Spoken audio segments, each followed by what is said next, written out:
আজি আপোনালোকলৈ লৈ আহিছোঁ মই এনেকৈ কুৰকুৰি স্নেক্স পপ ৰেচিপি।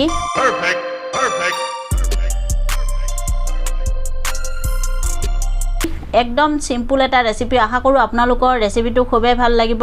খুব ভাল এটা ৰেচিপি। আপোনালোকে আশা কৰোঁ ৰেচিপিটো ভাল লাগিব আৰু ভাল লাগিলে প্লিজ সাবস্ক্ৰাইব কৰিবলৈ কিন্তু একেবাৰে নাপাহৰিব। আৰু আহক মই ৰেচিপিটো কেনেকৈ বনাইছোঁ সকলোখিনি আপোনালোকৰ লগত শ্বেয়াৰ কৰোঁ। কুৰকুৰি স্নেক্স পপ বনাবৰ কাৰণে মই এনেকৈ আলু লৈছোঁ 3টা আলু মই সিজাই লৈছোঁ আৰু মই এই আলুখিনি এনেকৈ ৰুকি ল'ম। এতিয়া এনেকৈ ৰুকি ল'লে মানে ভাল হ'ব বনাবৰ কাৰণে মই এইকাৰণে ৰুকি লৈ আছোঁ। এনেকৈ মই আলুখিনি ৰুকি ল'লোঁ। এইখিনি মই থৈ আছোঁ এতিয়া ছাইডত।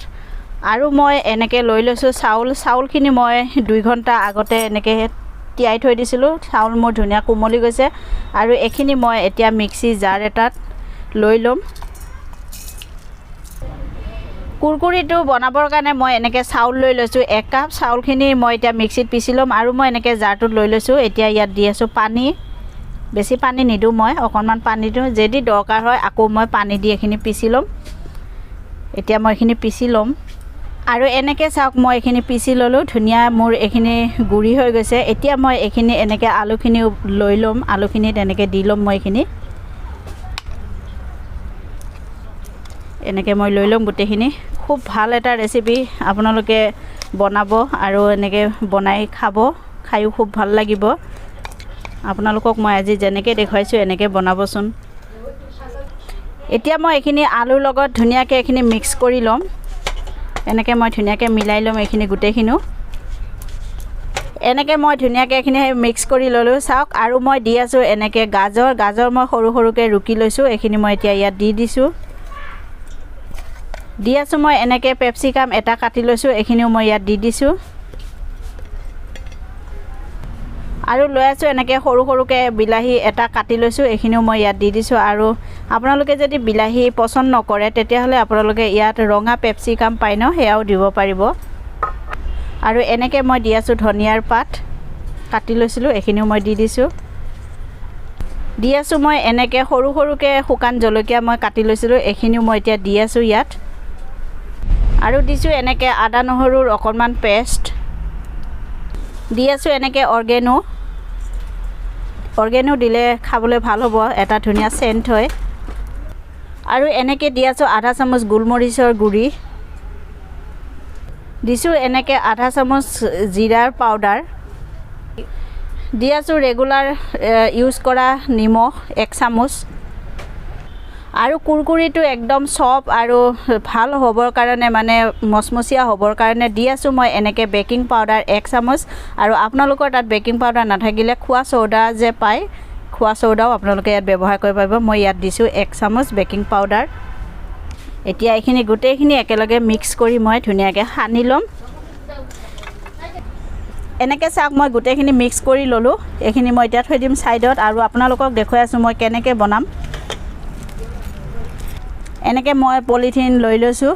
এনেকৈ পলিথিন মই লৈ লৈছোঁ। আৰু আপোনালোকে যিকোনো পলিথিন ল'ব পাৰে বা গাখীৰৰ যিবিলাক পেকেট আহে সেইবিলাকো আপোনালোকে ব্যৱহাৰ কৰিব পাৰিব। আৰু লৈ আছোঁ মই এনেকৈ এটা গিলাচত মই এতিয়া এইখিনি এনেকৈ দি ল'ম পলিথিনটো।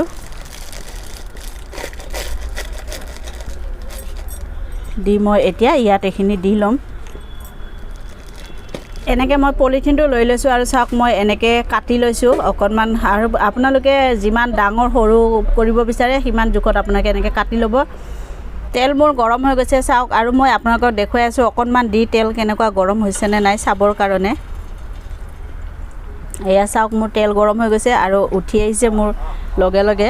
মানে এইখিনি মোৰ তেল ধুনীয়া পাৰফেক্ট গৰম হৈ গৈছে। আৰু গেছৰ জুই কম কৰি দি মই এতিয়া এনেকৈ ল'ম আৰু এনেকৈ মই কৰিম।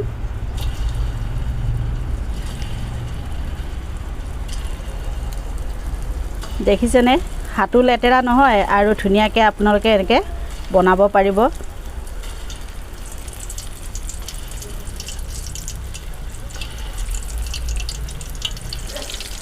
এনেকৈ চাওক মই এইখিনি কৰি আছোঁ। আৰু চাওক মই কি ধুনীয়াকৈ এইখিনি দি ল'লোঁ। আৰু দেখিবলৈ ধুনীয়া হৈছে, একদম খুব টেষ্টি হৈছে দেখিবলৈ। আৰু আপোনালোকে এনেকৈ বনাব, একদম চিম্পুল এটা ৰেচিপি। দেখিবলৈ যেনেকুৱা ধুনীয়া আৰু খাবলৈও ঠিক তেনেকুৱা ধুনীয়া। একদম দোকানৰ নিচিনা হ'ব এই কুৰকুৰিখিনি এনেকৈ চাওক মোৰ হৈ গৈছে এইখিনি ধুনীয়া কালাৰ হৈ গৈছে মই এতিয়া এইখিনি নমাই দিম চাওক কি ধুনীয়া কালাৰ উঠিছে আৰু দেখিবলৈ ধুনীয়া হৈছে এতিয়া মই এইখিনি ধুনীয়াকৈ নমাই দিম একদম ইয়াত তেল নাথাকে তেল নোহোৱাকৈ এইখিনি মই বনালোঁ দেখিবলৈ ধুনীয়া হৈছে আৰু শুনিছেনে ইয়াৰ আৱাজ আকৌ মই পিছৰখিনিও এনেকৈ মই বনাই ল'ম এনেকৈ চাওক মই আকৌ ছেকেণ্ড বেচটো দি আছোঁ এনেকৈ আপোনালোকে কেঁচি নহ'লেও ধুনীয়াকৈ আপোনালোকে দিব পাৰিব চাওক মই দি আছোঁ এনেকৈ লাগিছেনে ধুনীয়া খাবৰ মন গৈছেনে বাৰু আৰু আপোনালোকে এনেকৈ বনাই খাব আপোনালোকেও নিশ্চয় খাব পাৰিব বনাই পেলাই বেছি কষ্ট নহয় চিম্পুল ৰেচিপি হয় এনেকৈ মোৰ হৈ গ'ল ছেকেণ্ড বেচটো ভজা মই এতিয়া এইখিনি নমাই দি আছোঁ আৰু বাকী যিখিনি থাকে মই এইখিনি ভাজি ল'ম এইয়া এনেকৈ চাওক মই ধুনীয়াকৈ আপোনালোকক সজাই দেখুৱালোঁ দেখিবলৈও ধুনীয়া হৈছে আৰু টেষ্টি হৈছে খাবৰ কাৰণেও খুব ভাল হ'ব এনেকৈ মই ভাঙি দেখুৱাইছোঁ চাওক দেখিছেনে ইয়াৰ ভিতৰখনো ধুনীয়া ফুলি গৈছে বঢ়িয়া মানে সিজি গৈছে চাওক আৰু খুব ভাল এটা ৰেচিপি ফ্ৰেণ্ডছ আপোনালোকে এনেকৈ বনাই খাব খালে গম পাব কিমান এটা সোৱাদৰ ৰেচিপি আৰু দেখিছে মই কম সময়ৰ ভিতৰতে আপোনালোকক বনাই দেখুৱালোঁ একদম চিম্পুল এটা ৰেচিপি এনেকৈ বনাব ঘৰত খাব আৰু সকলোকে খুৱাব খাই কেনেকৈ পালে মোক কমেণ্ট কৰি জনাব মোৰ এই ৰেচিপিটো চাই আপোনালোকৰ কেনেকুৱা লাগিল মোক কমেণ্ট কৰি জনাব তেতিয়াহ'লে মই গম পাম যে মোৰ এই ৰেচিপিটো ভাল হৈছে নে বেয়া হৈছে আৰু মোৰ এই ৰেচিপিটো চাই যদি আপোনালোকৰ ভাল লাগে তেতিয়াহ'লে প্লিজ প্লিজ প্লিজ এটা ছাবস্ক্ৰাইব কৰিবলৈ কিন্তু একেবাৰে নাপাহৰিব কাৰণ মোৰ মেহনতৰ ৰেচিপি হয় আৰু মই নতুন ভিডিঅ' লৈ আপোনালোকৰ ওচৰলৈ আহিম আজিলৈ ধন্যবাদ